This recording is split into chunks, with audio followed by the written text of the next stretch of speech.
Buah yang dikunyah kemudian sampai ke tenggorokan Siti Hawa dan menyelinap ke bawah sebelum mencapai perutnya, lalu terhenti dan terus berada di area dada Hawa yang kemudian dikenal dengan sebutan payudara.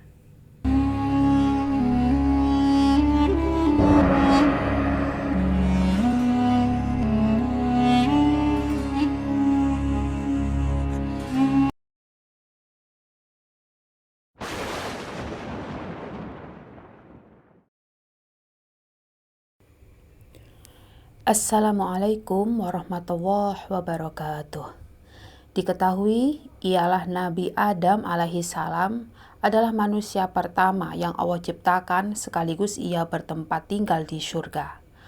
Manusia yang diciptakan pertama ini kemudian diturunkan ke bumi usai melakukan sebuah kesalahan karena tipu daya iblis agar mau memakan buah huldi.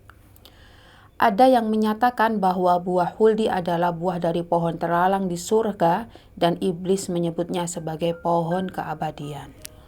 Maka setan membisikkan pikiran jahat kepadanya. Ia berkata, "Wahai Adam, maukah aku tunjukkan kepadamu pohon huldi atau pohon keabadian dan kerajaan yang tidak akan bisa binasa?" Menurut sebuah riwayat, pohon buah huldi ini adalah sejenis pohon yang besar. Abdurrahman bin Mahdi menceritakan dari Syuaibah dari Abu Ad-Daha dari Abu Hurairah radhiyallahu anhu yang mengatakan bahwa Rasulullah Shallallahu alaihi wasallam bersabda, "Sesungguhnya di dalam surga terdapat sebatang pohon yang jika seorang pengendara melewati naungan pohon itu selama 500 tahun, niscaya ia tidak akan dapat melewatinya, yaitu pohon huldi." Hadis riwayat Ahmad. Pohon huldi kemudian menjadi sebuah permasalahan bagi Nabi Adam alaihi salam ketika itu. Nabi Adam dan istrinya Hawa penuh dengan kesenangan, kemewahan, dan kebahagiaan. Namun keduanya terkena godaan syaitan. Beliau mengatakan bahwa beliau diturunkan dari surga ke bumi yang dipenuhi dengan kelelahan, keletihan, dan kesengsaraan yang luar biasa. Jauh yang mereka rasakan ketika ia hidup di surga yang penuh dengan kebahagiaan yang tiada tara. Maka syaitan membisikkan pikiran jahat kepada keduanya yang berakibat tampak pada keduanya sesuatu yang tertutup dari aurat keduanya. Syaitan berkata, "Tuhanmu tidak melarang kamu berdua untuk mendekati pohon ini, kecuali karena dia tidak senang kamu berdua menjadi malaikat atau kamu berdua termasuk orang-orang yang kekal dalam surga." Quran Surat Al-A'raf ayat 20. Setan bersumpah kepada keduanya, "Sesungguhnya aku ini bagi kamu berdua benar-benar termasuk para pemberi nasihat." Quran Surat Al-A'raf ayat 21. Kemudian Allah berfirman kembali, syaitan menjerumuskan keduanya dengan tipu daya. Maka ketika keduanya telah mencicipi buah pohon itu, tampaklah pada keduanya auratnya, dan mulailah keduanya menutupinya dengan daun-daun di surga. Tuhan mereka menyeru mereka, "Bukanlah aku telah melarang kamu berdua dari pohon itu, dan aku telah mengatakan bahwa sesungguhnya syaitan adalah musuh yang nyata bagi kamu berdua." Menurut tafsir Ibnu Katsir, maksud perkataan syaitan pada ayat ini adalah jika Nabi Adam dan Hawa memakan buah pohon surga, maka mereka akan menjadi bidadari atau hidup selamanya di dalam surga tersebut. Kata-kata ini menipu dan bertentangan dengan kenyataan sebenarnya.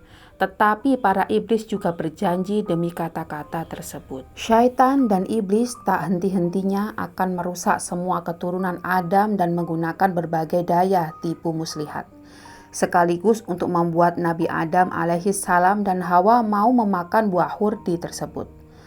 Ketika mereka memakan buah itu, seketika itu pakaian yang ia kenakan terlepas satu persatu hingga mereka menjadi malu. Hal ini memperlihatkan bagian pribadinya yang selalu tersembunyi dan memalukan bagi keduanya. Maka mereka mulai menutupinya, yaitu aurat mereka, dengan daun surga. Jelas tafsir tersebut.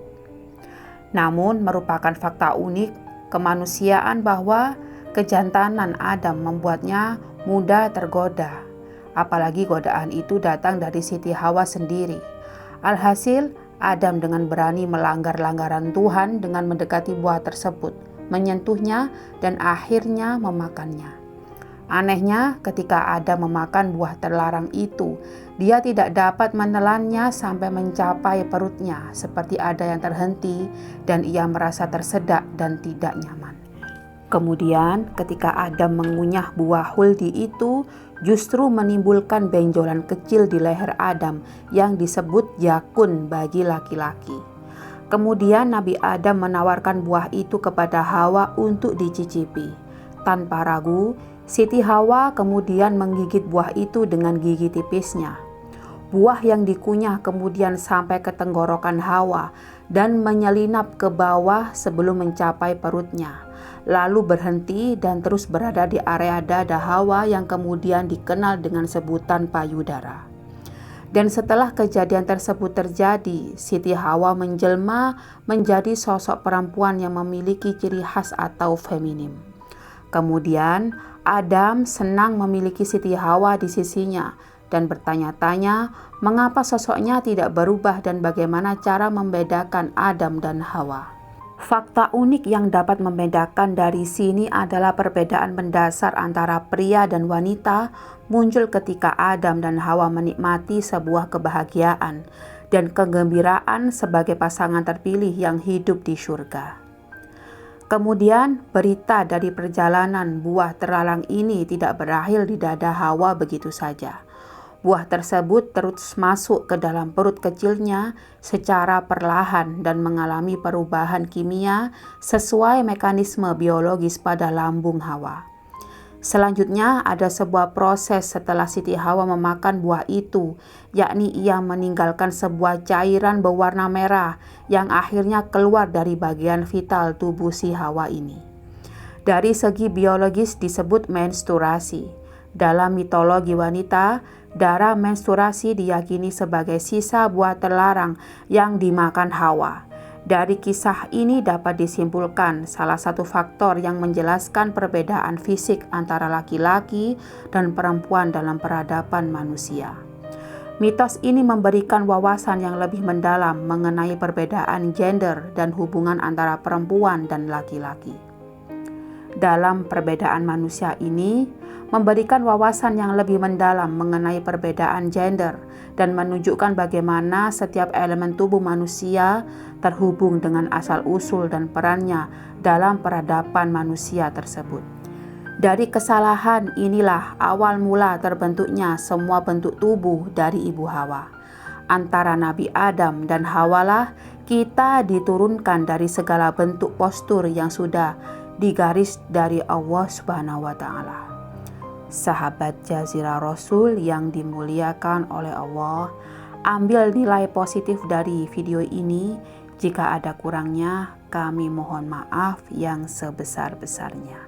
Wassalamualaikum warahmatullahi wabarakatuh.